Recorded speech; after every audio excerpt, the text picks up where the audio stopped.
श्रीक्षेत्र मार्लेश्वर कोकणातलं एक अतिशय भक्तिमय तसंच एक श्रद्धास्थान असलेलं ठिकाण सह्याद्रीच्या डोंगरात हे विसावलेला मार्लेश्वर.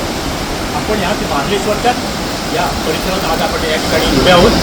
आपण पाहतोय की ह्या मार्लेश्वरच्या ठिकाणी काही सुविधा करण्याच्या दृष्टीने चिपळूण संघर्षाचे आमदार शेखर निकम यांनी जवळजवळ 10 कोटी रुपये पर्यटनातून मंजूर केले. आणि आता ह्या ठिकाणी असलेल्या हा नैसर्गिक धबधबा हे मार्लेश्वराचं एक आकर्षण आहे आणि एक पर्यटकांचं एक आकर्षण आहे. त्या ठिकाणी जाणारा मार्ग हा अनंत काळ खडतर होता, पण आज ह्या ठिकाणी येथे एक छोटा पुलाचं बांधकाम करण्याचे प्रयत्न सुरू आहेत. काही पुलाचं बांधकाम त्या ठिकाणी झालेलं आहे.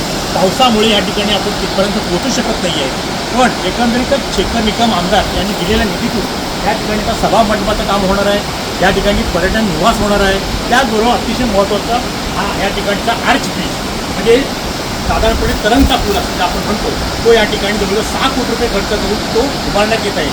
त्याचबरोबर इतर कामांसाठी 4 कोटी असे या ठिकाणी मार्लेश्वरच्या विकासासाठी आमदार शेखर निकम यांनी 10 कोटी रुपये मंजूर केले आणि त्यातून ही कामं आता सुरू आहेत. येत्या काळामध्ये धबधब्यावर जाणारा जो मार्ग आहे तो पर्यटकांना भक्तगणांना स्नानाकरता अतिशय सुलभ होणार आहे. या ठिकाणी आपण छोटं मंदिर बघतोय आणि जो हा अनंत काळ अनेक वर्ष हा धबधबा जो या ठिकाणी मार्लेश्वर धबधबा दिसतोय, ओसंडून वाहतोय.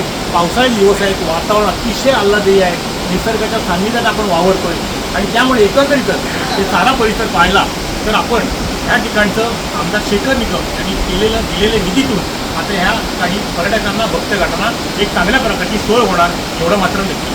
टाइम दिलं करता किशोर मोरे, रत्नागिरी. टाइम्स डिजिटलला लाईक करा, शेअर करा, सबस्क्राईब करा आणि बेल आयकॉन दाबायला विसरू नका. Times digital.